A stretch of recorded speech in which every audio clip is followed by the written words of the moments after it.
Hey everyone, how are you? I hope you all are fine. So today we are going to discuss new lecture of chemical kinetics. क्या चीज? New lecture of chemical kinetics. तो already हम लोग 3 lecture discuss कर चुके हैं. ये जो है आपका 4th लेक्चर है आपका केमिकल काइनेटिक्स का. ठीक है, तो पीछे तक हम लोग क्या देखे? पीछे तक हम लोग बस ग्राफ को देखे हैं. और आपको बता दें कि मेन जो है केमिकल काइनेटिक्स इसी लेक्चर से स्टार्ट होता है. वो जो ग्राफ वाला पोर्शन था वो आपका बेसिक था, वो आपका कहीं सिलेबस में नहीं दिया हुआ है, लेकिन उसको जानना जरूरी है. जानना इसलिए जरूरी है कि ये पूरे चैप्टर में हम लोग क्या पढ़ेंगे? ग्राफ पढ़ेंगे, थर्मोडायनेमिक्स आएगा वहां पर भी ग्राफ पढ़ेंगे. तो ग्राफ का नॉलेज होना मस्ट है. अगर ग्राफ का नॉलेज आपको नहीं होगा तो ये चैप्टर आपको आगे चल के दिक्कत करेगा. तो आपको फिर से बोल रहे हैं कि अगर पीछे का लेक्चर ग्राफ वाला नहीं किए हो, डायरेक्ट यहाँ पे आ गए हो, तो यहीं पे वीडियो बंद कर दो, पहले उसको कंप्लीट करके आओ. ठीक है, तो जाके आपको सारा बातें समझ में आएगा. तो अब हम लोग जो है स्टार्ट करेंगे केमिकल काइनेटिक्स, जो कि आपका सिलेबस में है. एकदम सिलेबस में जैसे है आपका सिलेबस में वैसे ही पढ़ेंगे. क्या है केमिकल काइनेटिक्स? इसका सबसे पहले हम लोग इंट्रोडक्शन देख लेते हैं कि केमिकल काइनेटिक्स होता क्या है. इसका मतलब होता है study of rate of reaction. Study of rate of reaction. क्या चीज? Rate of reaction. अभी समझाते हैं इसका मतलब क्या है. Study of rate of reaction. यहां पे एक वर्ड यूज हुआ है, दैट इज की रेट. ये रेट का क्या मतलब है? रेट का मतलब है स्पीड. तो हम लोग केमिकल काइनेटिक्स किसको बोलेंगे? आपको यही से समझ में आ गया होगा कि अगर कोई केमिकल रिएक्शन हो रहा है तो वो रिएक्शंस कितना स्पीड से हो रहा है, इसी का स्टडी हम लोग करते हैं केमिकल काइनेटिक्स में. फिर से सुनिए, अगर कोई केमिकल रिएक्शन हो रहा है तो वो कितना स्पीड से हो रहा है, इसी का स्टडी हम लोग करते हैं केमिकल काइनेटिक्स में. ठीक है, अलग अलग केमिकल रिएक्शंस क्या अलग अलग स्पीड से होता है? जी हाँ, अलग अलग केमिकल रिएक्शंस के लिए अलग अलग स्पीड होता है. आपको हम इसका बेहतर एग्जांपल दे रहे हैं 2-3, उससे आप समझ सकते हो. देखिए, आप लोग बीएससी एमएससी के स्टूडेंट हो, तो बीएससी एमएससी के स्टूडेंट हो तो आपको क्या एक्सपेरिमेंट ये सब जो ये एग्जांपल देने वाले हैं आप सब करके बैठ चुके हो. ठीक है, जैसे आपको हम सबसे फर्स्ट एग्जांपल दे रहे हैं रिफ्लक्सिंग का. इसका रिफ्लक्सिंग का. रिफ्लक्सिंग में आप लोग क्या करते हो कि नाइट्रेशन करते हो. क्या करते हो? नाइट्रेशन करते हो. तो जब हम लोग रिफ्लक्सिंग में नाइट्रेशन करते हैं तो ये नाइट्रेशन करने में हमको लगभग 2 डेज लग जाता है. क्या लग जाता है? 2 डेज लग जाता है. वही अगर हम आपको एग्जांपल दें कि अगर आप बेंजोइलेशन करते हो. क्या करते हो? बेंजोइलेशन करते हो. नहीं, जब हम बेंजोइलेशन करते हैं तो इस रिएक्शंस को करने में हमको लगभग 15 से 20 मिनट का समय लगता है. कितना लगता है? 15 से 20 मिनट का समय लगता है. आप मत बोलिएगा कि मेरा 2 मिनट 4 मिनट ज्यादा लग गया, लेकिन अप्रोक्स यही लगता है. और जाके आपको बेंजोइल का प्रोडक्ट मिलता है. ये सब रिएक्शंस आपको याद होगा. आप लोग कोनिकल क्लास में कॉर्क लगा के इसको सेट करते हो तो जाके आपको बेंजोइल का प्रोडक्ट मिलता है. ठीक है, आपको एक और हम एग्जांपल देते हैं. ये देखिए, आपके पास HCl है और NaOH के साथ ये रिएक्शन कर रहा है, तो ये जाके आपका बनाता है NaCl, दैट इज की सॉल्ट प्लस वाटर. एसिड और बेस रिएक्शन करके बनाता है सॉल्ट प्लस वाटर. तो ये जो है आपका वो कैसा है? एक्सोथर्मिक रिएक्शन है. कैसा है? एक्सोथर्मिक रिएक्शन है. ये एक्सोथर्मिक क्यों है, थोड़ा सा इसको समझने का प्रयास कीजिए. आपके पास देखिए एक क्या है? बीकर है. ये आपके पास एक बीकर है. क्या है? बीकर है. बीकर में हम लोग क्या कर रहे हैं कि HCl को रख रहे हैं. इसमें क्या रखे हैं? HCl. और इसमें हमको क्या करना है कि बाहर से NaOH को ऐड करना है. इसको ऐड करना है, NaOH को बाहर से ऐड करना है. जैसे ही NaOH इस बीकर में ऐड करेंगे, पहले से HCl है तो ये क्या हो जाएगा? पूरा हीट हो जाएगा. क्या हो जाएगा? हीट हो जाएगा, पूरा गर्म हो जाएगा. सो दैट्स व्हाई इसी के चलते इसको हम लोग बोलते हैं कि ये रिएक्शन जो है आपका एक्सोथर्मिक रिएक्शन है. कैसा रिएक्शन है? एक्सोथर्मिक. क्योंकि जैसे ही NaOH इसमें आ रहा है वैसे ये क्या कर रहा है? हीट रिलीज कर रहा है. सो दैट्स व्हाई ये एक्सोथर्मिक रिएक्शन है. और जाके आपका बना रहा है सॉल्ट, साथ ही साथ वाटर। तो आपको यहां से क्या समझ में आया कि ये सब का सब आपका केमिकल्स रिएक्शंस है, ये भी केमिकल्स रिएक्शंस है, ये भी केमिकल्स रिएक्शंस है, ये भी केमिकल्स रिएक्शंस है। कोई रिएक्शंस को करने में 2 दिन लगता है, कोई रिएक्शंस को करने में 15 से 20 मिनट लगता है, कोई रिएक्शंस को करने में आपको कुछ सेकेंड्स लगता है, या कह सकते हो कि मिनट्स लगता है। ये जो रिएक्शंस है ये एकदम स्पॉन्टेनियस होता है, मींस फटाक से जैसे आप डालो वैसे ही सॉल्ट बन जाएगा। कुछ सेकेंड्स लगता है, या कह सकते हो कि मुश्किल से मुश्किल 1 मिनट लगता है, इससे ज्यादा नहीं लगता है ये थर्ड वाले प्रोसेस को होने में।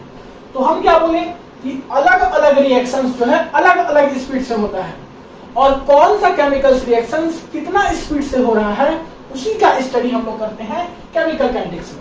ठीक है, तो आपको एक बात बता दें कि हम लोग केमिकल्स रिएक्शंस को कैसे पता करते हैं। केमिकल्स रिएक्शंस को पता करने के लिए अलग अलग पैरामीटर्स होता है, अलग अलग पैरामीटर्स से हम लोग केमिकल्स रिएक्शंस को जज करते हैं। जैसे कुछ रिएक्शंस ऐसा होता है जिसको कि हम लोग लाइट से पता करते हैं, ठीक है। कुछ रिएक्शंस ऐसा होता है जिसको कि हम लोग हीट से पता करते हैं, और भी अलग अलग पैरामीटर्स होता है। जैसे इसका एग्जांपल दिए, इसको हम लोग हीट से पता कर रहे हैं, ठीक है। कुछ रिएक्शंस को लाइट से पता करते हैं। तो ये सब आपका पैरामीटर्स होता है केमिकल्स रिएक्शंस को पता करने का, केमिकल्स रिएक्शंस को जज करने का, ठीक है। तो उम्मीद करते हैं कि ये बेसिक फंडा आपको समझ में आया होगा। फाइनली कंक्लूजन क्या निकला कि हम लोग केमिकल काइनेटिक्स में क्या करते हैं, किसी भी केमिकल्स रिएक्शंस के स्पीड को, किसी भी केमिकल्स रिएक्शंस के रेट को पता करते हैं कि अगर कोई केमिकल्स रिएक्शंस हो रहा है तो वो कितना स्पीड से हो रहा है, कितना रेट से हो रहा है। स्पीड और रेट एक ही चीज है। तो उम्मीद करते हैं यहाँ तक कोई दिक्कत नहीं होगा, इंट्रोडक्टरी पार्ट समझ में आ गया होगा। अब हम लोग बात करते हैं रेट ऑफ रिएक्शंस के बारे में, इसको कि हम लोग ROR से दिखाते हैं। तो फटाक से यहाँ तक वीडियो को पॉज करके नोट कर लीजिए। अब हम लोग देखते हैं रेट ऑफ रिएक्शन। मिटाएंगे, नोट कर लिए 1 2 3। अब हम लोग बात करते हैं रेट ऑफ रिएक्शंस के बारे में। रेट ऑफ रिएक्शंस होता क्या है। तो अब जो हम जस्ट पीछे एग्जांपल देखें HCl और NaOH वाला, उसी के हेल्प से हम लोग रेट ऑफ रिएक्शंस को समझने का प्रयास करते हैं, ठीक है। सबसे पहले हम लोग बात करते हैं कि रेट ऑफ रिएक्शंस को दिखाते कैसे हैं, लिखते कैसे हैं। रेट ऑफ रिएक्शन, इसको हम लोग ROR से लिखते हैं। किससे लिखते हैं? ROR से लिखते हैं, ठीक है। तो रेट ऑफ रिएक्शंस होता क्या है? Change in concentration of reactant and product which time, उसको बोलते हैं रेट ऑफ रिएक्शंस। पहले लिख देते हैं, उसके बाद हम आपको समझाते हैं। क्या बोले हम? बोले change in concentration of reactant and product. क्या चीज? Reactant and product with time are known as rate of reaction, ठीक है। तो रेट ऑफ रिएक्शन क्या होता है? Change in concentration of reactant and product with time. इसको हम आपको हिंदी में बताते हैं, अच्छे से समझाते हैं। किसी भी रिएक्टेंट का, या ऐसे बोलो कि कोई भी रिएक्टेंट का या कोई भी प्रोडक्ट का कितना कंसंट्रेशन चेंज हो रहा है टाइम के साथ, उसी को बोलते हैं रेट ऑफ रिएक्शन। एक बार फिर से रिपीट कर रहे हैं, किसी भी रिएक्टेंट का या किसी भी प्रोडक्ट का कितना कंसंट्रेशन चेंज हो रहा है, किसके साथ? टाइम के साथ, उसी को बोलते हैं रेट ऑफ रिएक्शन। अब हम आपको बता दें कि कोई रिएक्शन हो रहा है, जैसे कि आपको हम एक एग्जांपल दे दें कि आपके पास एक रिएक्टेंट है A और ये बन रहा है, जाके प्रोडक्ट बना रहा है B। तो अगर आपका टाइम जो है 0 है और A जो रिएक्टेंट है इसका कंसंट्रेशन है 10 मोलर, कितना है? 10 मोलर कंसंट्रेशन है।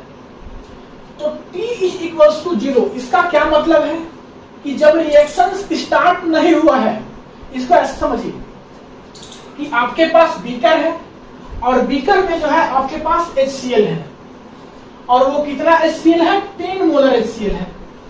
मींस इसमें अभी हम NaOH को ऐड ही नहीं किए हैं, बस हमारे पास बीकर है, बीकर में 10 मोलर HCl है और इसको हम 5-10 घंटा लेके ऐसे ही रख दें, तो इसका मतलब क्या हुआ कि यहाँ पे जो है T = 0 हो जाएगा।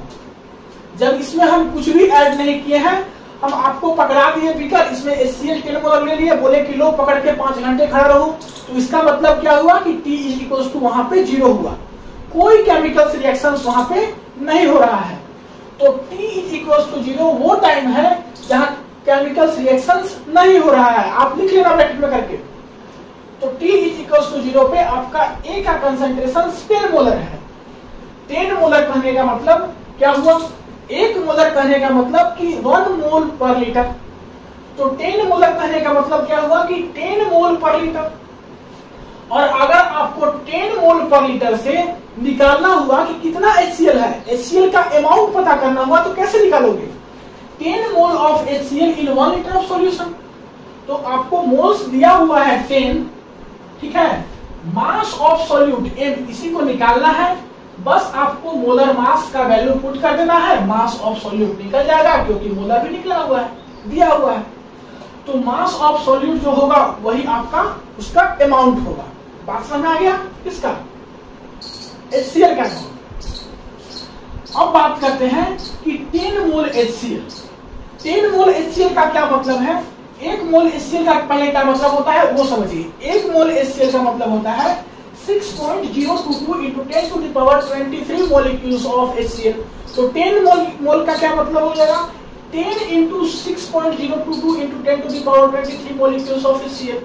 और ये मान लो कि कुछ ऐसा है, ये रेड वाला जो भी हम रेड बनाए हैं, ये है आपका 10 into 6.022 into 10 to the power 23 molecules of HCl। अब हम क्या करेंगे, ये जो बीकर है आपका जिसमें HCl है, इसमें क्या करेंगे कि NaOH को ऐड करेंगे। इसमें NaOH को हम ऐड करेंगे, लेकिन सपोज कि हम 2 ड्रॉप्स NaOH को इस HCl में ऐड कर रहे हैं। यही 10 मोल HCl आपके पास यहाँ रेड वाला ऐसे कुछ दिया हुआ है, इसमें हम क्या कर रहे हैं, 2 ड्रॉप्स NaOH ऐड कर रहे हैं। हमको नहीं मालूम है कि 2 ड्रॉप्स NaOH कितना मोल NaOH है, तो हम बस जान रहे हैं कि 2 ड्रॉप्स है और लेट्स एज्यूम कि हम उसको एज्यूम कर लेते हैं कि वो 1 मोल ऑफ NaOH है। तो 1 मोल ऑफ NaOH है, इसका क्या मतलब हुआ कि 6.022 into 10 to the power 23 mole of NaOH है, ठीक है। और इसको हम लोग ब्लू वाले से दिखाए हैं। तो यह है आपका NaOH का मोलिक्यूल जिसको कि हम लोग ऐड कर रहे हैं HCl में, ठीक है, इसमें ऐड कर रहे हैं HCl में। अब जैसे ही इसको इसमें ऐड करेंगे तो होगा क्या, जैसे ही इसको इसमें ऐड करेंगे तो जितना मोल हम लोग ऐड कर रहे हैं NaOH का, उतना मोल HCl का ये न्यूट्रलाइज कर देगा। फिर से सुनिए, ये हम लोग 6.022 into 10 to the power 23 moles of NaOH add कर रहे हैं HCl में। तो अगर 1 मोल ऐड कर रहे हैं तो 1 मोल HCl को न्यूट्रलाइज करेगा। अगर 2 मोल ऐड करते हैं तो 2 मोल HCl को न्यूट्रलाइज करता। मींस जितना मोल आप NaOH ऐड कीजिएगा उतना ही मोल HCl न्यूट्रलाइज होगा। तो यहाँ अगर हम लोग इतना ऐड किए हैं तो इतना ही यहाँ पे न्यूट्रलाइज होगा, कितना, 1 मोल। तो 6.022 into 10 to the power 23 mole of NaOH add किए हैं तो इतना आपका न्यूट्रलाइज हो जाएगा, इतना न्यूट्रलाइज हो जाएगा। इसका मतलब कि बस आपका 10 मोल ही बचेगा HCl न्यूट्रलाइज होने के बाद, और जाके आपका क्या प्रोडक्ट बना लेगा, यहां से जाके आपका प्रोडक्ट बना लेगा, वो बना लेगा HCl तो रहेगा ही। देखो HCl पहले इतना था, अब इतना न्यूट्रलाइज हो गया तो ये 10 मोल तो बचेगा, तो कुछ ना कुछ HCl बचेगा, तो HCl तो रहेगा ही, साथ ही साथ आपका प्रोडक्ट बना लेगा NaCl और क्या बना लेगा, वाटर बना लेगा। उम्मीद करते हैं कि यहाँ तक कोई दिक्कत नहीं हुआ होगा। तो वही कॉन्सेप्ट को हम लोग यहाँ पे अप्लाई करने वाले हैं कि अगर आपका टाइम 0 है, रिएक्टेंट का कंसंट्रेशन 10 मोलर है, तो यहाँ पे टाइम 0 करने का मतलब कि कोई केमिकल रिएक्शंस नहीं हो रहा है, तो प्रोडक्ट का कोई फॉर्मेशन यहाँ पे नहीं होगा, प्रोडक्ट 0 ही रहेगा, ठीक है। अगर टाइम हम लोग मान लो कि 2 सेकेंड ले लिए, मीन्स टाइम कुछ दे दिए कि कुछ समय के बाद, तो इसका क्या मतलब हुआ कि हम लोग अब क्या कर रहे हैं, NaOH को इसमें ऐड कर दिए। अब NaOH को ऐड कर दिए तो जितना NaOH को ऐड करेंगे उतना HCl न्यूट्रलाइज हो जाएगा, ठीक है। तो उतना HCl न्यूट्रलाइज हो जाएगा, उसके बाद भी कुछ ना कुछ HCl तो बचेगा, जैसा हम बोले। तो मान लो कि आपका 5 मोलर यहाँ से बचा, तो 5 मोलर कहाँ गया, 5 मोलर आपका प्रोडक्ट का फॉर्मेशन कर लिया, ठीक है। यहाँ पे टोटल 10 था, यहाँ प्रोडक्ट में 0 था क्योंकि टाइम 0 था, टाइम 2 सेकेंड हुआ, 5 मोलर आपका रिएक्टेंट बचा, और 5 मोलर कहाँ गया, प्रोडक्ट का फॉर्मेशन में, ठीक है। तो उम्मीद करते हैं कि ये बात आपको समझ में आ गया होगा। इसी को हम लोग एक तरीका से और लिख सकते हैं, ये है आपका A और ये है आपका B, मींस ये रिएक्टेंट है और ये प्रोडक्ट बना रहा है।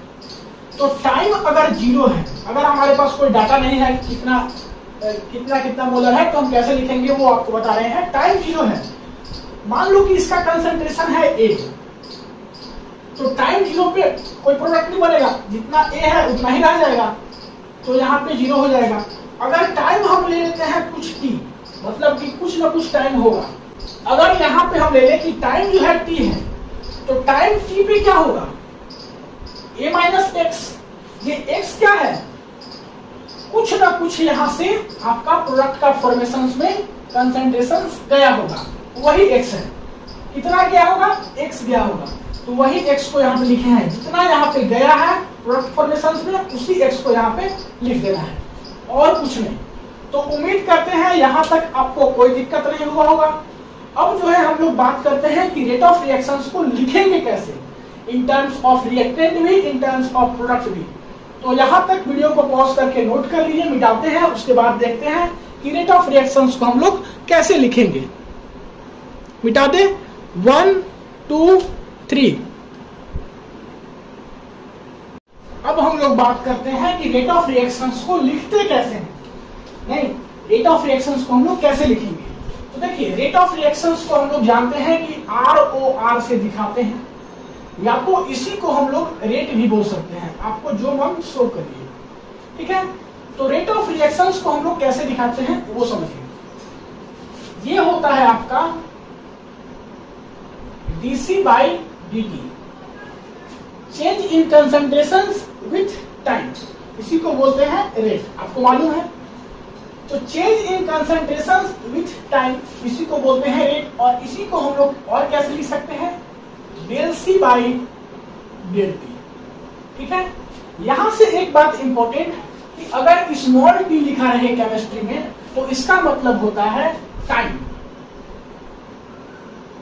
और अगर कैपिटल T लिखा रहे तो इसका मतलब होता है टेम्परेचर, ठीक है। तो आपको ये बात याद रखना है, ये सब बहुत छोटा छोटा बात होता है, लेकिन लोग अक्सर कंफ्यूज होते हैं, ठीक है। तो यहां से आपको मालूम चल गया कि इसको हम ऐसे लिख सकते हैं रेट को, क्योंकि इसका डिफिनेशन होता है change in concentration with time. आपको एक बात बता दें कि रेट जो है आपका वो ऑलवेज पॉजिटिव होगा, लिख लीजिए, रेट इज ऑलवेज पॉजिटिव। कैसा होगा, पॉजिटिव होगा, इसका कभी भी नेगेटिव वैल्यू नहीं रहेगा, हमेशा क्या होगा, पॉजिटिव होगा। अब आपको हम बता दें कि रेट जो है आपका रिएक्टेंट के टर्म में भी निकालेंगे हम लोग, और प्रोडक्ट के टर्म में। रिएक्टेंट के टर्म में रेट को कैसे निकालेंगे, प्रोडक्ट के टर्म में रिएक्टेंट को कैसे निकालेंगे। ये वही केमिकल रिएक्शंस है जो अभी हम लोग पीछे डिस्कस किए थे। ए रिएक्टेंट था, बी प्रोडक्ट था, टाइम 0 पे क्या हो रहा है, टाइम 2 सेकेंड पे क्या हो रहा है, वही को हम इसी को हम लोग यहाँ पे लिखे हैं। इसी के हेल्प से हम लोग रेट को निकालेंगे इन टर्म ऑफ रिएक्टेंट और इन टर्म ऑफ प्रोडक्ट, इसी का एग्जाम्पल लेकर के। तो हम लोग बात करते हैं रेट को इन टर्म्स ऑफ रिएक्टेंट, इसके टर्म में, रिएक्टेंट के टर्म में। तो रिएक्टेंट के टर्म में रेट को देखते हैं, change in concentrations of reactant with time, या change in reactant concentrations with time, उसी को बोलते हैं किसके टर्म में, रिएक्टेंट के टर्म में रेट। तो आप ये सब बातें लिख लेना कि change in reactant concentration with time, ये क्या होगा, ये होगा आपका, इसको ऐसे लिखिए, इसको बोलेंगे हम लोग dC/dt। क्या बोलेंगे, dC/dt। या तो फिर आप इसको ऐसे ही बोल सकते हो कि रिएक्टेंट है, इसके चलते dR/dt बोल लो। आपको दोनों में से जो बोलना है बोलिए, कोई फर्क नहीं पड़ता है। अब देखिए, जब हम लोग स्लोप पढ़ रहे थे ग्राफ में, तो वहां पे डेल वाई को क्या लिखे थे, Y2 माइनस Y1। सेम उसी प्रकार से change in concentration delta C by delta T को क्या लिखेंगे, C2 minus C1 divided by T2 minus T1 ऐसे लिखेंगे। तो हम लोग रिएक्टेंट के टर्म में निकाल रहे हैं रेट को। तो यहां देखिए ये रिएक्टेंट के टर्म में हम लोग देख रहे हैं, इसके टर्म में। तो C2 क्या है, आप C2 यहाँ पे नहीं लिख करके लिख सकते हो इसको फाइनल कंसंट्रेशन, और C1 को लिख सकते हो इनिशियल कंसंट्रेशन। हम यहाँ साइड में लिख दे रहे हैं C2 क्या है, फाइनल कंसंट्रेशन है, और C1 क्या है, इनिशियल कंसंट्रेशन है। कैसा कंसंट्रेशन है, इनिशियल कंसंट्रेशन है।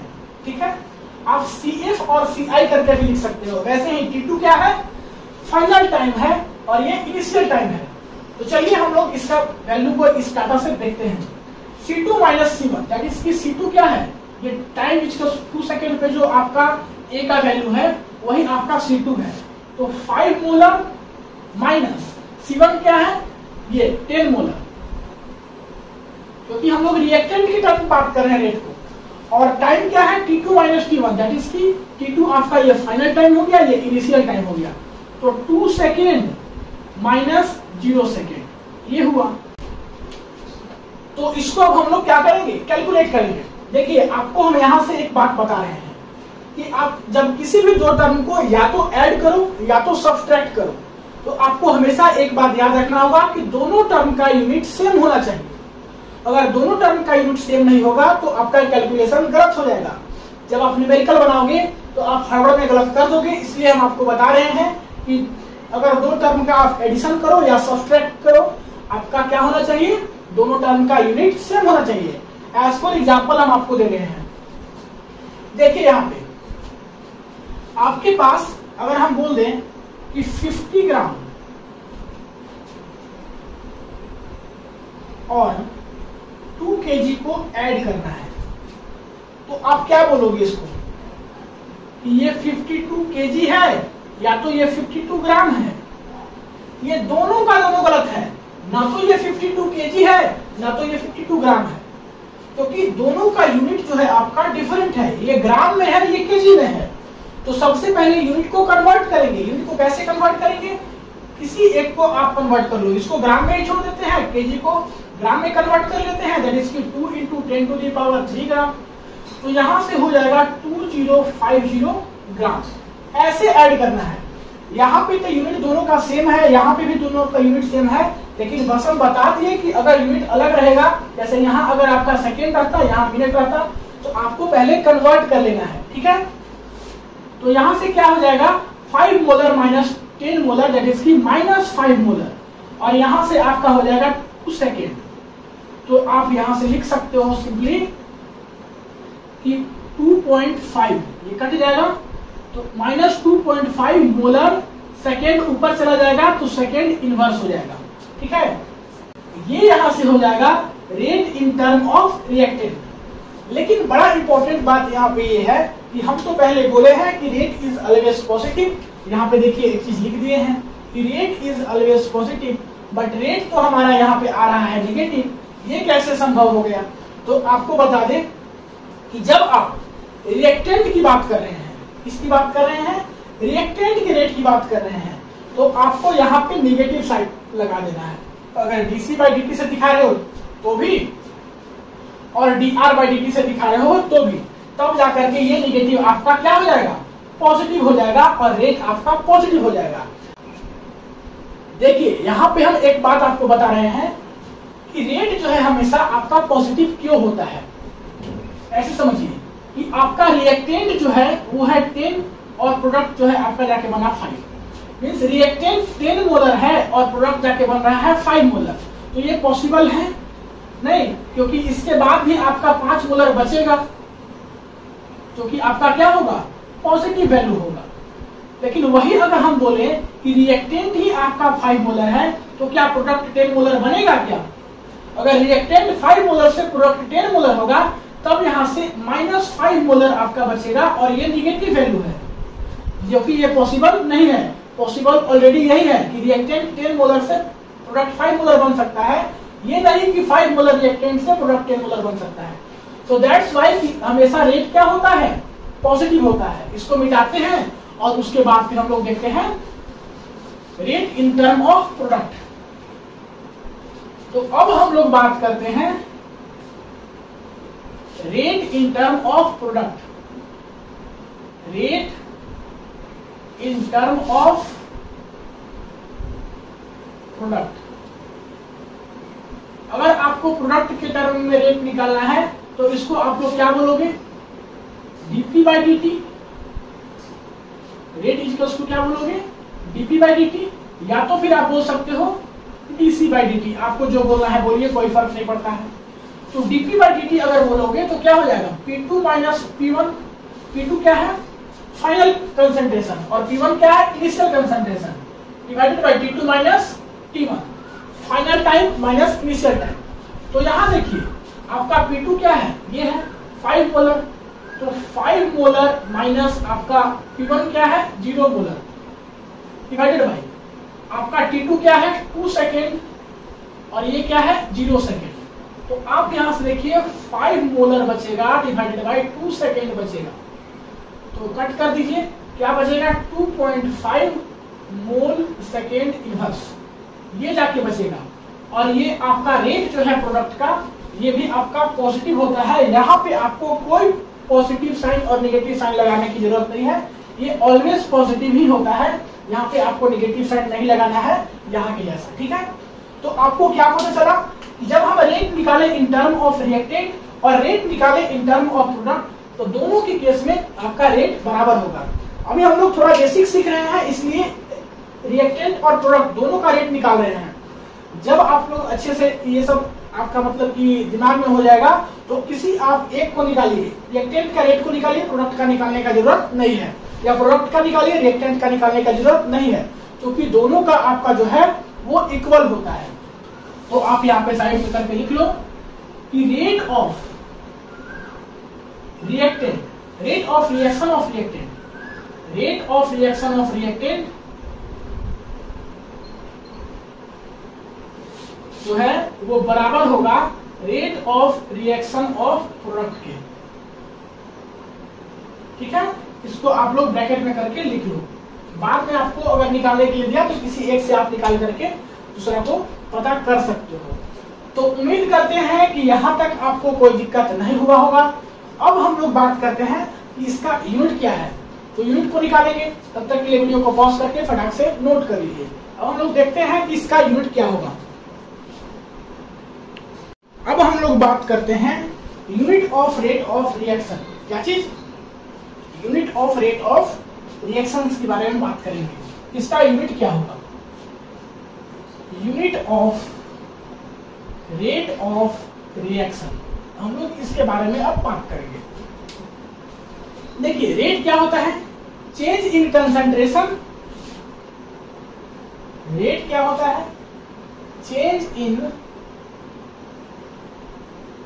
Concentration by change in time, change in time, यही होता है रेट। तो यही से हम लोग इसका यूनिट निकालेंगे इसके फॉर्मूले से। कंसंट्रेशन जो है आपका ऊपर में है, तो इसको हम लोग ऐसे ही छोड़ दिए कंसंट्रेशन को, और ये टाइम जो है नीचे में, इसको ऊपर ले जाएंगे तो ये क्या हो जाएगा, टाइम का इनवर्स, ठीक है। कंसंट्रेशन पर टाइम, ये इसका हो गया यूनिट, इसका रेट का। इसी के हेल्प से हम लोग इसका अलग अलग टर्म में रेट को निकालेंगे। जैसे कि ये आपका कंसंट्रेशन जो है, कंसंट्रेशन जो है वो किस किस टर्म में हो सकता है, ये आपका मोलारिटी के टर्म में हो सकता है, मोलारिटी के टर्म में हो सकता है। अगर कंसंट्रेशन मोलारिटी के टर्म में रहेगा तो इसको हम लोग किसे दिखाते हैं, एम से, कैपिटल एम से, और कैपिटल एम क्या है आपका, मोलर है। तब इसका यूनिट क्या होगा, तब जाके इसका यूनिट हो जाएगा मोलर, और अगर टाइम सेकेंड में है तो मोलर पर सेकेंड इसका यूनिट हो जाएगा। वही बात करें कि मोलर को हम लोग कैसे लिखते हैं, मोलर को कैसे लिखते हैं, मोल पर लीटर, तो हम लोग इसको लिख सकते हैं एक और तरीका से, मोल पर लीटर सेकेंड इनवर्स, ऐसे लिख सकते हैं। ये भी इसका यूनिट होगा, क्योंकि इसी मोलर को हम लोग ऐसे भी लिख सकते हैं, मोल पर लीटर के टर्म में। अब हम लोग बात करते हैं कि अगर आपका कंसंट्रेशन क्या हो, मोलालिटी हो, मोलालिटी के टर्म में, मोलालिटी मतलब स्मॉल एम, और स्मॉल एम क्या होता है, number of moles of solute divided by, क्या होता है, number of mole of solute divided by volume of solvent in KG, ये होता है। तो यहां से आप क्या लिख सकते हो कि मोल, ठीक है, और केजी को आप ऊपर ले जाओगे तो मोल पर केजी, और अगर आपका टाइम जो है सेकेंड में है तो सेकेंड इनवर्स, मिनट में है तो मिनट इनवर्स, मींस मोल पर केजी पर मिनट, या मोल पर केजी पर सेकेंड, या मोल पर केजी पर आवर। टाइम कुछ में भी हो सकता है, लेकिन अगर आपका कंसंट्रेशन मोलालिटी के टर्म में होगा तो ये आपका होगा मोल पर केजी में, ठीक है। अब हम बात करते हैं कि कंसंट्रेशन हम लोग किस किस तरीका से देखें कि कैसे लिख सकते हैं। कंसंट्रेशन को हम लोग मोलर में लिख सकते हैं, कंसंट्रेशन को हम लोग लिख सकते हैं मोल पर लीटर में, कंसंट्रेशन को हम लोग लिख सकते हैं मोल पर केजी में, कंसंट्रेशन को हम लोग लिख सकते हैं नॉर्मल में भी, ठीक है। और वही टाइम की बात करें तो टाइम को कैसे लिख सकते हैं, टाइम को हम लोग लिख सकते हैं सेकेंड में, टाइम को हम लोग लिख सकते हैं मिनट में, टाइम को हम लोग लिख सकते हैं आवर में, ठीक है। ये अलग अलग तरीका से टाइम को लिख सकते हैं। अगर हम लोग बात करें नॉर्मल का, तो नॉर्मल क्या होता है, नंबर ऑफ ग्राम इक्विवेलेंट बटा volume of solution in litre, volume of solution in litre. तो इससे आप इसका भी यूनिट निकाल सकते हो। मतलब आपको यहां से ये पता चलना चाहिए कि आपका बेस जो है रेट का यूनिट निकालने का बेस जो है वो है कंसंट्रेशन पर टाइम, और इसी के हेल्प से अगर कंसंट्रेशन मोलारिटी के टर्म में है तो ये निकाल सकते हैं, मोलालिटी के टर्म में है तो ये निकाल सकते हैं, अगर आपका नॉर्मल के टर्म में है तो इस फॉर्मूला से निकाल सकते हैं।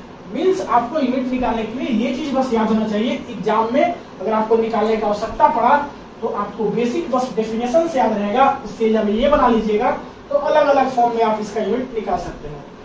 तो उम्मीद करते हैं कि ये भी बातें आपको समझ में आ गया होगा। अब इस क्लास में हम लोग सबसे लास्ट बातें डिस्कस करेंगे, दैट इज की लॉ ऑफ मास एक्शन, जो कि बड़ा ही इंपॉर्टेंट है। तो वीडियो यहाँ तक अगर समझ में आ गया तो वीडियो को पॉज करके नोट कीजिए, इसको मिटाएंगे और देखेंगे लॉ ऑफ मास एक्शन। मिटा दें, 1 2 3, चलिए मिटाते हैं। अब हम लोग बात करते हैं इस वीडियो का लास्ट टॉपिक, दैट इज की लॉ ऑफ मास एक्शन के ऊपर। क्या चीज, लॉ ऑफ मास एक्शन। आपको देखिए हम बता रहे हैं लॉ ऑफ मास एक्शन में डेफिनेशंस भरा पड़ा है। डेफिनेशंस को आपको बस एक लाइन में समझ लेना है और कुछ नहीं। क्या है डेफिनेशंस, एक बार रीड करते हैं। The rate at which a particular reactant reacts is directly proportional to molar concentrations of reactant raised to some power, which is called order of the reaction with respect to particular reactant। ये देखिए आपको बस reading कर दिया, इससे समझ में नहीं आया होगा। सिंपली देखिए ऐसे समझिए कि जो आपका रेट होता है वो डायरेक्टली प्रोपोर्शनल होता है। क्या होता है, डायरेक्टली प्रोपोर्शनल होता है किसका, concentration of reactant raised to the power, raised to the some power, और सम पावर क्या है, n है, ठीक है। और ये जो n है इसी को हम लोग बोलते हैं ऑर्डर ऑफ द रिएक्शन। फिर से सुनिए क्या बोलता है लॉ ऑफ मास एक्शन, कि रेट जो है वो डायरेक्टली प्रोपोर्शनल है concentration of reactant raised to the some power, और जो सम पावर है जहां की हम लोग n से इग्नोर किए हैं वो होता है ऑर्डर ऑफ द रिएक्शन। वही बताया गया है कि n जो है आपका ऑर्डर ऑफ द रिएक्शंस है। ये पूरा डेफिनेशंस पे यही बात लिखा हुआ है। तो आपको डेफिनेशंस पढ़ने से समझ में नहीं आएगा, जो हम बताएं उसको बस एक बार अपने से सोच लीजिएगा, डेफिनेशन तुरंत समझ में आ जाएगा। अगर हम बात करें कि आपके पास यूनिमोलिकुलर रिएक्शंस है, यूनिमोलिकुलर रिएक्शंस कहने का मतलब कि जहां पे एक ही रिएक्टेंट हो, क्या हो, एक रिएक्टेंट हो, उसको बोलते हैं यूनिमोलिकुलर। तो एक रिएक्टेंट कहने का मतलब ये रिएक्टेंट है और एक ही रिएक्टेंट है ये, और प्रोडक्ट बना रहा है अभी, तो इस टाइप के रिएक्शंस को बोलते हैं यूनिमोलिकुलर रिएक्शंस। इस टाइप के रिएक्शंस में रेट जो है वो डायरेक्टली प्रोपोर्शनल होता है रिएक्टेंट के concentration raise to the power n। समझ में आ गया यही, और ये जो n है ये है आपका ऑर्डर ऑफ द रिएक्शन। यहां तक कोई दिक्कत नहीं हुआ होगा। अगर हम बात करें बाइमोलिकुलर और ट्राइमोलिकुलर या अदर कोई भी रिएक्शंस हो या अदर रिएक्शंस हो, ठीक है, अगर बाइमोलिकुलर रिएक्शंस हो, ट्राइमोलिकुलर रिएक्शंस हो, अदर कोई भी रिएक्शंस हो, the rate of reactions is directly proportional to the multiplication of the concentration of all the reactant raise to the some power the sum of which is called overall order of the reaction. कहा गया है कि reactions आपका बाइमोलिकुलर हो, ट्राइमोलिकुलर हो या other कोई भी रिएक्शंस हो, तो वहां पे क्या होगा कि रेट जो है वो डायरेक्टली प्रोपोर्शनल होगा किसका, कंसंट्रेशंस ऑफ रिएक्टेंट के मल्टीप्लिकेशन का, raise to the some power. जैसे यहाँ पे हम लोग पावर लेते थे, यहाँ पे पावर लेते थे, वैसे ही यहाँ पर भी हम लोग पावर लेंगे।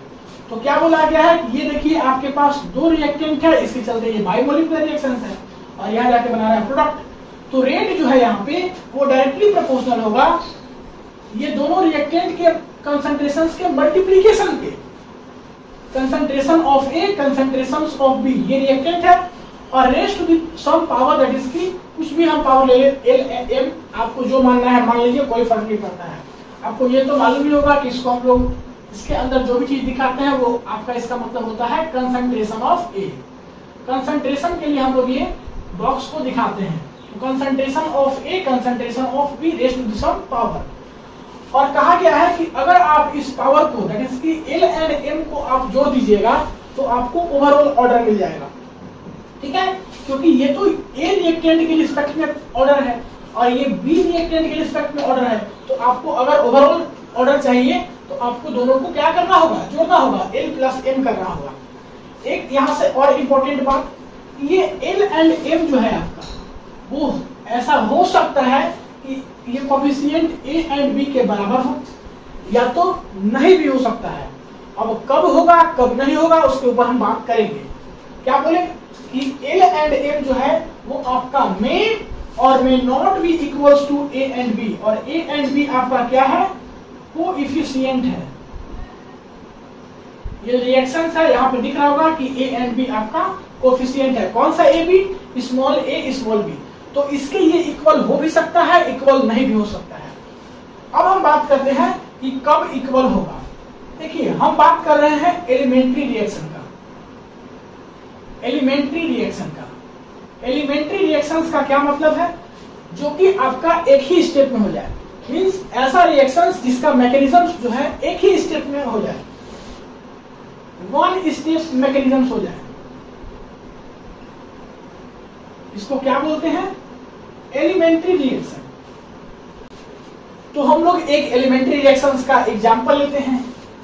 ए प्लस बी आपका जाके बना रहा है प्रोडक्ट पी, यहाँ पे हम कोएफिशिएंट लगा दिए 1, यहाँ पे कोएफिशिएंट लगा दिए 2, तो यहाँ पे रेट जो होगा वो क्या होगा, रेट जो है डायरेक्टली प्रोपोर्शनल होगा कंसंट्रेशंस ऑफ रिएक्टेंट के मल्टीप्लिकेशन के, कंसंट्रेशन ऑफ रिएक्टेंट के मल्टीप्लिकेशन के। रिएक्टेंट ए है, रिएक्टेंट बी है, इसका कंसंट्रेशन का मल्टीप्लिकेशन होगा raise to the some power, और यहाँ पे जो सम पावर होता है वो इसका कोएफिशिएंट होता है।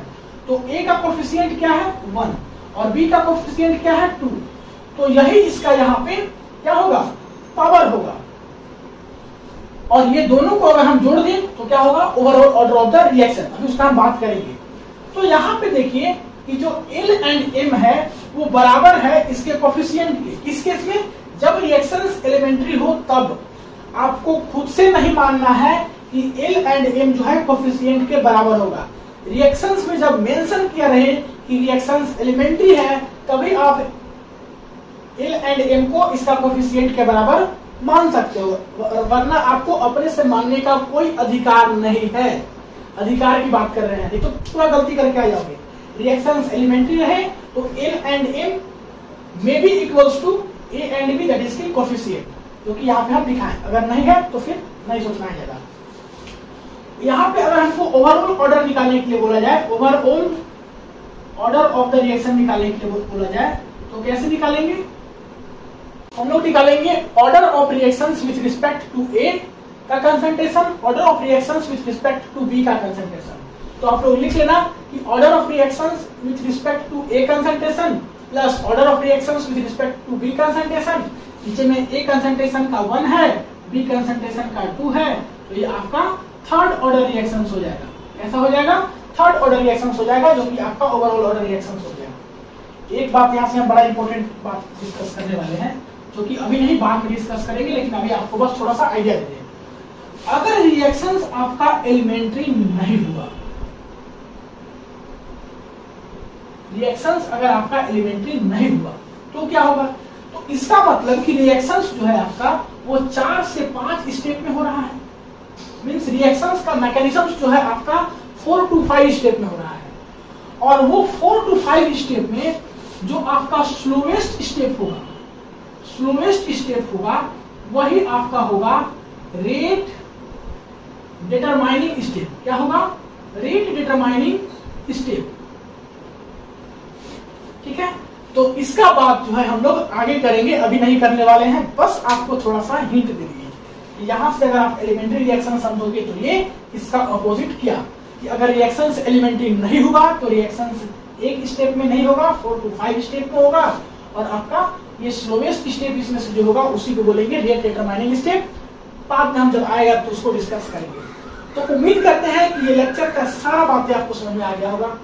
अगर कुछ भी डाउट होगा, कुछ भी डाउट हो, तो आप जो है क्या कर सकते हो, कमेंट में पूछ सकते हो, और उससे भी ज्यादा दिक्कत होगा तो देखते हैं हम कुछ ऐसा करेंगे जिसमें कि आपको या तो व्हाट्सएप का नंबर या तो फिर कुछ इंस्टाग्राम वगैरह का आईडी दे देंगे, जहाँ की आपका नोट्स से रिलेटेड या क्वेश्चंस को भी न्यूमेरिकल से रिलेटेड जो भी प्रॉब्लम होगा आप वहां अपना डाउट पूछ सको। क्योंकि देखिए आप CSIR नेट JRF का तैयारी कर रहे हो, छोटा मोटा एग्जाम तो नहीं है, तो आपको कॉन्सेप्ट से ज्यादा तैयारी करना है क्वेश्चंस पे।